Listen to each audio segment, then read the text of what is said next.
Ya, Kami dari Kementerian saya Amanda. Hari ini kita ingin membahas komunikasi antar pribadi verbal. Itu masih bahasa antar pribadi verbal. Verbal adalah pesan yang dikirim dengan kata-kata. Pesan verbal terdiri dari kata-kata maupun tulisan. Ada 10 prinsip penting di verbal message. Yang pertama itu pesan dikemas, yaitu perilaku verbal dan non-verbal selalu saling mendukung. Kayak contohnya kita marah, pasti diikutin oleh kayak body language sama ekspresi kita marah.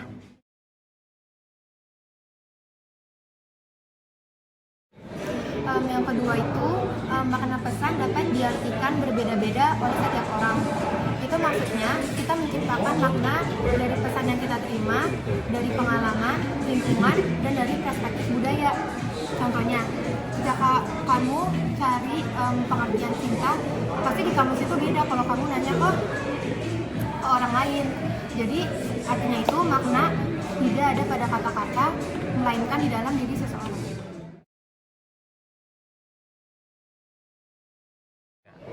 Yang ketiga ada makna itu berarti denotatif dan konotatif. Nah kalau denotatif itu kayak memiliki arti yang pasti, kayak bisa dicari di kamus. Contohnya tuh kayak dokter mengartikan meninggal, kayak jantungnya tuh berhenti berdetak. Nah kalau konotatif itu artinya bisa bervariasi. Kayak misalnya kesehatan tuh bisa berarti kayak ada psikologis. Nah kalau yang konotatif itu artinya bisa berbeda-beda, subjektif gitu artinya. Kalau yang tadi kan denotatif itu artinya kalau meninggal itu kan ada di kamus ya, bisa di kamus. Kalau misalkan konotatif itu artinya lebih kayak kok emosional. Contohnya nih meninggal, pasti orang mengartikan meninggal itu berbeda-beda. Jadi arti meninggal sendiri itu tuh pasti lebih emosional.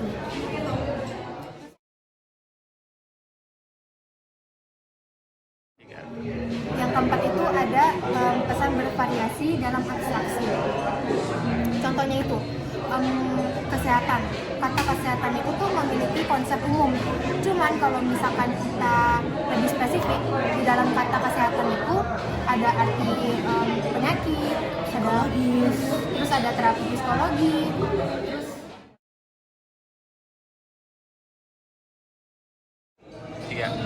Yang kelima, pesan bervariasi dalam kesopanan. Dibagi dua, ada positif dan negatif. Kalau yang positif kayak untuk dianggap menguntungkan gitu.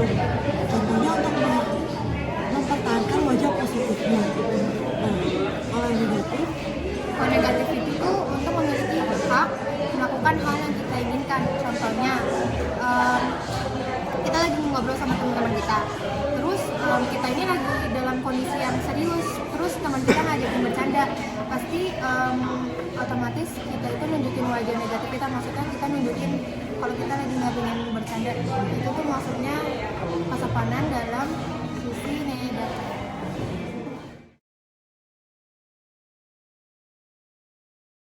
yang keenam, pesan bisa tanpa nama dan ada namanya. Contohnya itu kayak yang ada namanya, buku tuh pasti ada penulisnya dong. Nah, iya, dia tuh pasti ada nulis namanya.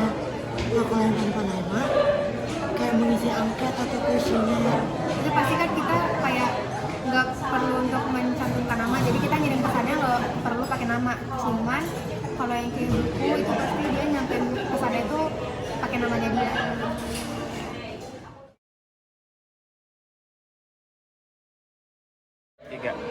yang ketujuh itu makna pesan dapat menipu.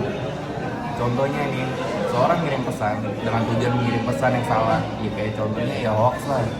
Tahu kan pasti.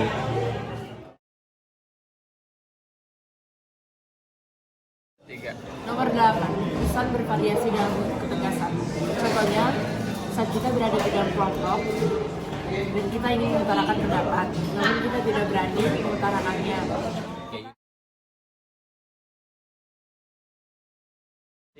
Oke, yang 9 itu pesan dapat memotivasi dan diskonfirmasi. Diskonfirmasi itu kayak suatu pola komunikasi di mana kita mengabaikan seorang dan apa yang disampaikan, sedangkan konfirmasi itu adalah tidak hanya mengakui Keberadaan. keberadaan orang tersebut dan kita menerima yang dia sampaikan dengan baik.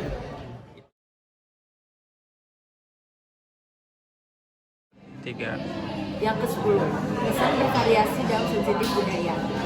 Contohnya adalah mengembangkan bahasa non-rasis, non-heteroseksis, non-ageis, non-seksis untuk digunakan dalam berbicara dengan anggota kelompok yang berbeda.